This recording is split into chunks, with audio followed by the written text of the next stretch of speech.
With the 100th anniversary of the poppy comes the extraordinary display in Cambridge, the Cambridge Poppy Project. The Cambridge Poppy Project is a community art project for Remembrance Day to honor veterans using, for the most part, handmade knitted and crocheted poppies that were made and donated to the project by not only the people living in Cambridge, but also those throughout the province, Canada, and even other countries. Jane Herring, the project coordinator, was inspired by a display she saw in Niagara Falls in 2019 and wanted to bring the idea to Cambridge. They are displayed on the interior and exterior of Queen Square branch of the Idea Exchange in Galt, and also the Idea Exchanges in Preston and Hespeler, and other locations in Cambridge. While their goal was 10,000 poppies, they collected over 33,000. This volunteer-driven project then got to work displaying the poppies. You're invited to tour and visit all the locations that have the installations. The goal was to thank and recognize the area veterans and military personnel who are currently serving our country. They will be on display from October 29th through November 12th. You'll find the link to the full tour of the poppy installation in the description.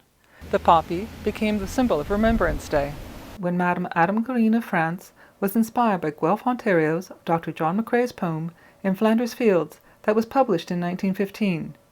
She started the distribution of cloth poppies on Armistice Day as a way to raise money for veterans' needs and to remember those who had given their lives during the First World War. In July of 1921, the Great War Veterans Association, which later became the Canadian Legion, adopted the poppy as the flower of remembrance. This year, we now honor the 100th anniversary of the poppy. In Cambridge, Ontario, the poppy is not just seen from the last Friday in October through mid-November, but all year round, with the Cambridge Poppy Streets. In the 1980s, the City of Cambridge started a street naming policy that asked building developers to name 50% of the new streets from a list of Cambridge veterans maintained by the City of Cambridge Archives.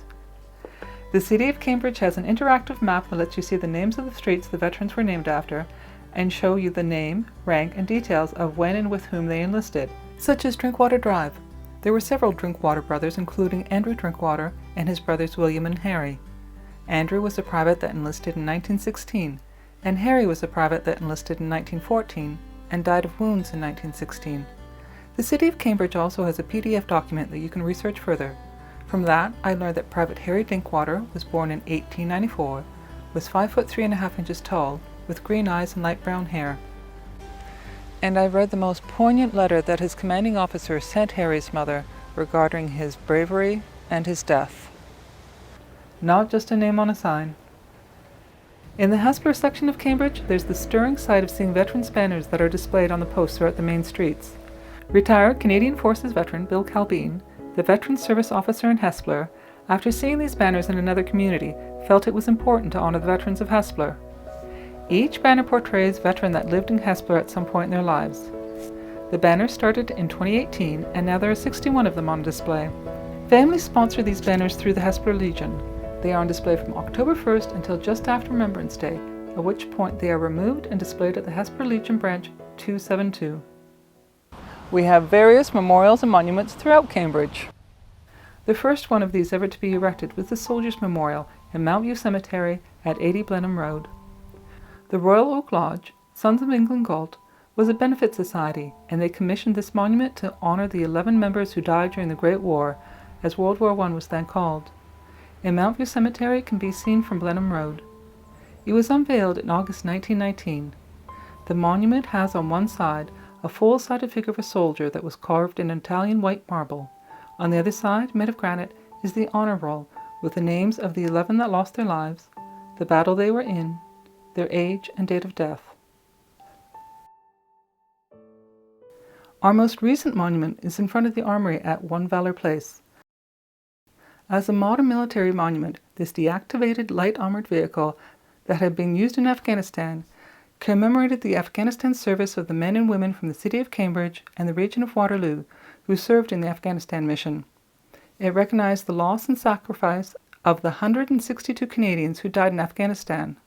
It was dedicated in September 2016. While it's not a memorial, I have to mention the Jenny Wren statue beside the Idea Exchange at 1 North Square. This statue was given to Galt, Cambridge in 1972 by the Women's Royal Canadian Naval Service, the Wrens. There were 6,000 Wrens who trained in Galt during World War II from 1943 to 1945. The statue is 5 foot tall and made of bronze, and was the first statue to commemorate servicewomen in Canada. The artist, Francis Gage, was one of the Wrens that trained in Galt. We have cenotaphs in each of the Cambridge areas of Galt, Preston and Hespeler. The Preston cenotaph was unveiled in November 1926 in memory of the town of Preston's fallen soldiers. It's built of Canadian granite with a spectacular 7 foot tall soldier in the center with arms outreached. Above the soldier is carved, "They were a wall of defense unto us." At the feet of the soldier is carved a broken gun carriage overgrown by poppies. The town crest of Preston is carved in the capstone with the words, "Their names liveth evermore." On each side of the statue are panels which have the names of the Preston men who died in the First and Second Wars and the Korean War. On the back of the memorial is the names of some of the great battles of the First World War. The Galt cenotaph was unveiled in November 1930 in front of 10,000 people. The artist Francis Loring designed it with figures on 2 sides. Victory, who stands leaning on a sword of sacrifice, and on the other side Peace, with one hand on a shield, and in the other hand she offers a laurel branch, the symbol of triumph. There are 230 names of the men from Galt who died in the First World War. Later, 137 names were engraved from the Second World War. A second memorial stands in the Garden of Remembrance with the names of those lost since 1954. The Hespeler cenotaph is striking in its simplicity. In front of what was previously their town hall and is now the Hespeler Heritage Centre, they erected in 1948 a 2-story tall granite shaft that is engraved with the major battles of the World Wars. And on this, the 100th year of the poppy, your donations to the Poppy Fund continue to support veterans and their families and to ensure Canadians never forget. You'll also find information about Remembrance Day service in Cambridge and anywhere across Canada on the Legion website that's listed in the description below.